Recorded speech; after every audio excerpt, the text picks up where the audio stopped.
Hello friends, मैं आपका maths का फ्रेंड नारायण डी गवाने, मैथ्स के दीवाने। हम पिछले टाइम सबसे मेन सम लिया था 4.1 का 1 और 2 सम। आज हम लेंगे थर्ड नंबर सम। नमस्कार, पाहूया आपण आज गणिताचा चमत्कार। पहा आता गणिताचा चमत्कार, तुम्हाला धक्का बसेल। तुम्ही आता जीएसटी सीएसटी काढू शकाल। कोणत्याही दुकानामध्ये गेले तर प्राइस कशी काढायची एकदम इझी आहे। गेल्या वेळी मी दाखवलं 10 सेकंदामध्ये कसा जीएसटी काढायचा, सीएसटी काढायचा। काही लोकांना कळलं, काही लोकांनी मला फोन केले, काही दुकानदारांनी शॉपकीपरने मला फोन केले, ते मी त्यांचा आभार आहे। Thank you thank you thank you. आज आम्ही काही गोष्टी विकत घेतल्या, कसं कसं जीएसटी काढायचा, काय करायचं ते मी कळणार आहोत। तो ओके, तो हम अभी स्टार्ट करते हैं थर्ड नंबर सम। सबसे इजी सम हम स्टार्ट करते हैं। आपका लाइकिंग सम आपके सामने है, आप देखो, आप भूल नहीं जाएंगे। थर्ड नंबर सम 4.1 का, Messrs Real Paint sold 2 tins. Messrs Real Paint ने दोन डबे विकले, प्रत्येकी 2800 रुपये किमतीचे। Lustre paint 2 tins of lustre paint, taxable value of each tin is 2800। देखो 1 टीन का कॉस्ट है 2800, तो 2 टीन का कॉस्ट कितना होगा 2800 इंटू 2 यानी 5600। एका डब्याची किंमत 2800 आहे, तो 2 डब्याची किंमत किती ते आम्ही लिहिणार। एकदम इजी है, तो आप स्टार्ट करेंगे।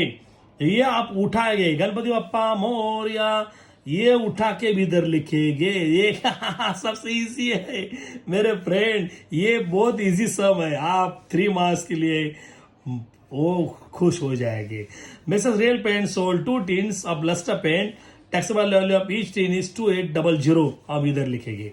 ओके, तो ये इसके total amount equal to 2 into 2800, उसका मल्टीप्लाई किया 5600। मराठी मीडियम ये उचलून इथे लिहायचा। रेडी। मेसर्स रियल पेंट ने प्रत्येकी 2800 रुपये करपात्र किमतीचे लस्टर पेंटचे 2 डबे विकले। एकूण किंमत बरोबर 2 इंटू 2800 इक्वल टू 5600 रुपीज। बहुत इझी आहे। एका डब्याची किंमत 2800, 2 डब्याची किंमत 5600 रुपये। हा, पुढे जाऊया। ओके, आता अभी बहुत इजी है। रेट ऑफ जीएसटी 28% है।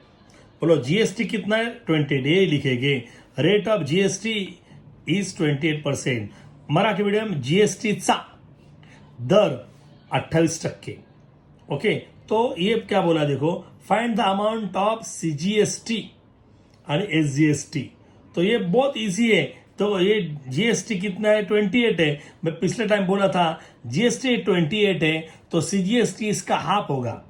गेल्या वेळी बोललो होतो जीएसटी 28 आहे, तर सीजीएसटी आणि एसजीएसटी हाफ असतो। हे देखो, rate of SGST equal to rate of CGST, हे 28 आहे, तर त्याच्या हाफ 14%। हे देखो, हे 28/2 इक्वल टू 40%। याचं मी गेल्या वेळी पहिल्या सेकंड नंबरला फर्स्ट नंबर समला सांगितलं होतं एक formula, SGST equal to CGST equal to जीएसटी/2।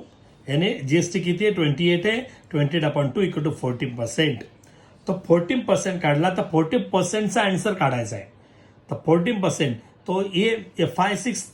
जर तुम्ही दुकानामध्ये गेले तो 2 डब्याची किंमत 5600 आहे, त्याच्यावर 14% काढायचा आहे। मग 5600 चा 14%, तो हम कैसे लिखेंगे, हमको क्या निकालना है, सीजीएसटी निकालना है, एसजीएसटी निकालना है। वही उठाएंगे, इधर लिखेंगे। देखो, सीजीएसटी इक्वल टू 40% ऑफ 5600 यानी 14/100। ये देखो, ये 40% निकालना है। सीजीएसटी का 40%, सीजीएसटी चा 40%, सीजीएसटी 40% यानी अपॉन 100 किसका 5600। बघा, सीजीएसटी काढायचा आहे। आपण 2 डबे घेतले, एका डब्याची किंमत 2800, 2 डब्याची किंमत 5600, त्याच्यावर सीजीएसटी काढायचा 14%। तो 14% अपॉन पर्सेंट म्हणजे भागिले 100। ओके, 40% यानी 14/100 इंटू 5600। ये हमने 0 ये कैंसिल किया, तो ये दोनों का मल्टीप्लाई 14 इंटू 56 784 रुपीज ये है। तो सीजीएसटी है और ये क्या निकालना है, एसजीएसटी वही बोलेंगे, same copy, Ganpati Bappa Morya, SGST equal to 14% of 5600, वही आएगा same.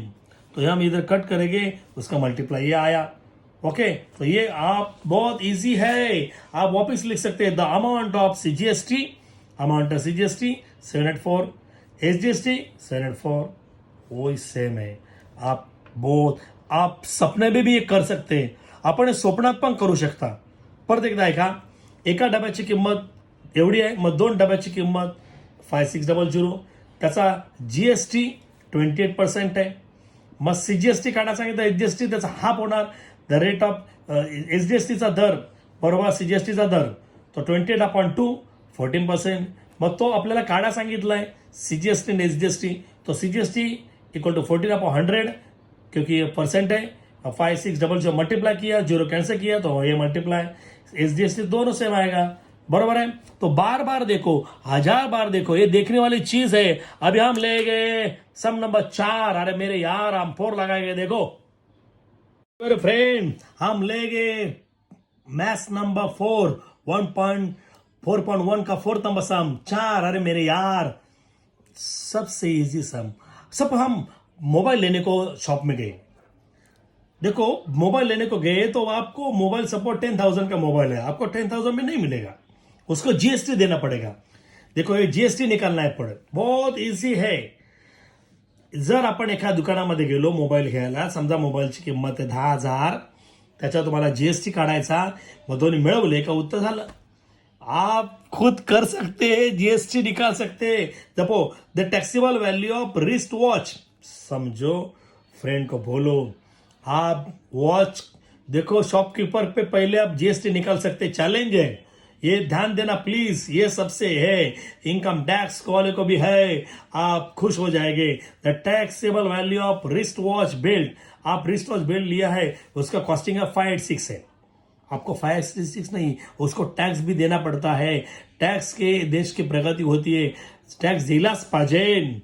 Rate of GST is 18% है, ओके, तो आपको टैक्स देना है, तो जीएसटी, तो ये कैसे बोलेंगे, टोटल वैल्यू, सबसे main total value equal to taxable value plus GST. Marathi medium, एका रिस्ट वॉच बेल्टची किंमत 56 रुपये आहे, त्याचा जीएसटी 18% आहे, तर ग्राहकाला तो बेल्ट किती मिळणार, सोपं आहे। पहिला तो बेल्टची किंमत 586 आहे, त्याच्यावर जीएसटी काढायचा, बरोबर आहे। मग तुम्हाला 586 ला पडणार नाही, जीएसटी त्याच्यामध्ये प्लस केला, काय मिळणार, म्हणजे टोटल व्हॅल्यू, एकूण किंमत बरोबर करपात्र किंमत अधिक जीएसटी, तो आम्ही एक एक पॉइंटने काढणार, हे उचलणार, इथे ठेवणार, ओके, हे पाहून लिहायचं सरळ। हे देखो, ये ऊपर उठा के लेंगे, the taxable value of wrist watch belt is 586, से उठाएगा। मराठी मीडियम, रिस्ट वॉच बेल्टची करपात्र किंमत 586 रुपीज, एकदम इजी है, जाओ पुढे, ओके। तो जीएसटी, रेट ऑफ जीएसटी 18%, ये आएगा, रेट ऑफ जीएसटी 18%, जीएसटी का दर 18%, बहुत इजी है, वापस लेंगे। The taxable value of wrist watch belt is 586 rupees, वही उठाया, जीएसटी 18%, वही लिया, लेकिन हम जीएसटी निकालेंगे, यस हमको जीएसटी चाहिए ना, तो जीएसटी इक्वल टू 18% ऑफ 586, ये देखो जीएसटी इक्वल टू 18%, यानी 18/100 इंटू 586, मैंने क्या किया, ये दोनों का मल्टीप्लाई किया, ये दोनों का मल्टीप्लाई करके ये अपॉन 100 है, देखो ये दोनों का मल्टीप्लाई 18 इंटू 586 10548 अपॉन 100, तो यहां इधर आएगा आपके लिए, मैं एक स्टेप बढ़ाया है, तो ये नीचे 2 जीरो है, तो 10548 नीचे 2 जीरो है, इसलिए पीछे से 2.12 डॉट। मराठी मीडियम, 18 ने 586 ला मी गुणलं, हा गुणाकार आला, भागिले 100 आले, मग हे वरचे तसे लिहिले, खाली 100 आहे, आपण चौथीला घेतलं 100 आहे, मग 1 2, मग 2 स्थळ उलटं यायचं, 1 2 1 डॉट, बहुत इजी है। तो ये जीएसटी, ये गवर्नमेंट को हम टैक्स देंगे, और पूरा प्रिंटिंग प्राइस कितनी है 586 से, ये दोनों हम प्लस करेंगे, तो इसको फॉर्मूला बाहर करके रखना है, टोटल वैल्यू ऑफ बेल्ट, तो value of belt, total value of belt equal to taxable value plus GST, बेल्टची किंमत बरोबर करपात्र किंमत अधिक जीएसटी, तो एक टॅक्सेबल व्हॅल्यू इधर है FI86 है अपना टैक्सेबल वैल्यू प्लस जीएसटी है ये 105.48। हम दोनों को प्लस करेंगे, बच्चों को प्लस करना नहीं आ रहा है। मैं देखा सब जगह में घूम रहा हूं लेकिन बच्चों को प्लस माइनस नहीं करने आ रहा है। ये देखो आपको बुरा नहीं लगा, आप अच्छे करते हैं। FI86 पॉइंट नहीं इधर तो पॉइंट इधर 0 समझे मेरे हीरो। ये पॉइंट के जगह पॉइंट लेंगे, इधर 48 है, ये इधर 105 आएगा। ये दोनों हमने प्लस किया, ये पॉइंट के नीचे पॉइंट ले गए, ये 4 आया, 6 + 5 11, ये कैरी 1 आया, 8 + 1 9 आया, 5 + 1 6 आया। ये हमने इधर लिखा आपके लिए, बाद में देख सकते हैं। ये दोनों का प्लस है, देखो इधर पॉइंट लिखा है, इसके पॉइंट आया, इधर आया, दोनों का प्लस में रफ में आपका करके दिखाया। अब ये कर सकते हैं। अब वापिस देखो, इधर वापिस देख सकते हैं। देखो ये उठाया हमने, इधर लिखा, ठीक है, ये 586 है और रेट ऑफ जीएसटी 18% है। आप याद आया तो हम जीएसटी निकालेंगे। GST equal to 18% of FI86, 18 upon 100 FI86 दोनों का मल्टीप्लाई किया अपॉन 100 है, ये उधर उठाया, नीचे 2 जीरो इसलिए 2 पॉइंट आया। तो ये total value equal to taxable value plus GST. ये टैक्सेबल वैल्यू हमारी FI86 है, करपात्र कीमत, और जीएसटी हमने ये निकाला है, दोनों का हमने प्लस ही किया। बहुत इजी है, अरे बच्चों बहुत इजी है। तो कैसे लगा, मजा आ रहा है तो करो मेरे चैनल को लाइक, बेल बजाओ प्लीज टाइट, तब मिलेगी मेरी new site. You are right, please, thank you, maths always with you, God bless you, take care my Deere.